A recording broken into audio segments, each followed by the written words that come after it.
Well, baseball playoffs are in full swing. Football led the headlines today. Our Julie Buehler joins us now with a live look at the latest news. Julie. That's right, Angela. There's plenty of NFL news to discuss, obviously, on a Sunday, but we have to begin with a developing story out of USC football, as head coach Steve Sarkisian stepped aside, and one of his assistants has to take over as the Trojans begin the toughest stretch of their schedule. Sunday morning, reports poured out of USC practice that head coach Steve Sarkisian was not in attendance. Later in the day, the school announced Sarkisian is taking a leave of absence to seek treatment for an undisclosed condition. But multiple reports have stated the head coach showed up at Sunday's practice intoxicated, and his assistant coaches had to ask him to leave. This is not the first time Sarkisian has been accused of public intoxication. His future with the team is unclear, and offensive coordinator Clay Helton is the interim head coach.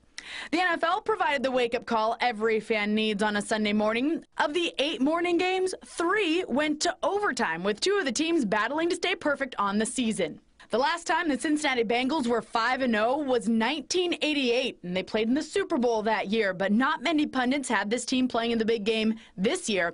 But after an impressive come-from-behind overtime win over a really tough Seattle team, it's time to put the Bengals in that conversation. Cincy wins it 27-24.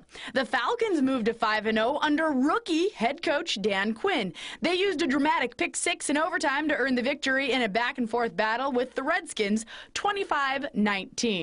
And after Cleveland succumbed to the Chargers in dramatic fashion last week, the Browns were the victors over a divisional rival on the road this week. Huge win for the Browns as they used overtime to beat the Ravens 33-30. If you're a Palm Desert fan, you likely watch the Kansas City Chiefs every week looking for former Aztec number 57, DJ Alexander.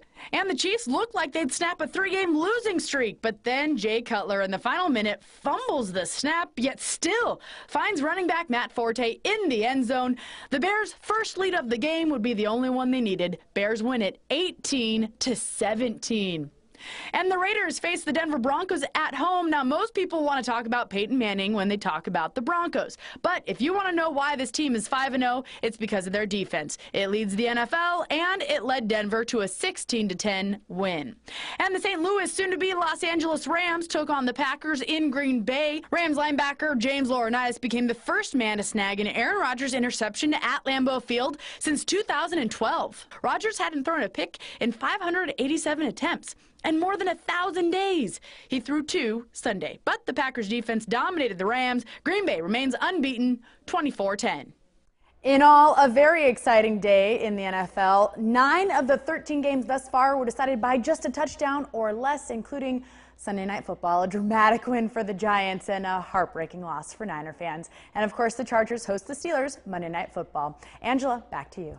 Thanks, Julie. And in the spirit of Sunday Night Football competition, we want to give you a chance to win a $50 certificate. Do you think you can predict the winning team over Julie? Well, if you're feeling lucky, go to our website, KMIR.com, click on the postal link. There you'll find Beat Buehler's picks, vote each week, and you'll be entered to win a $50 gift certificate to the Village Pub in Palm Springs.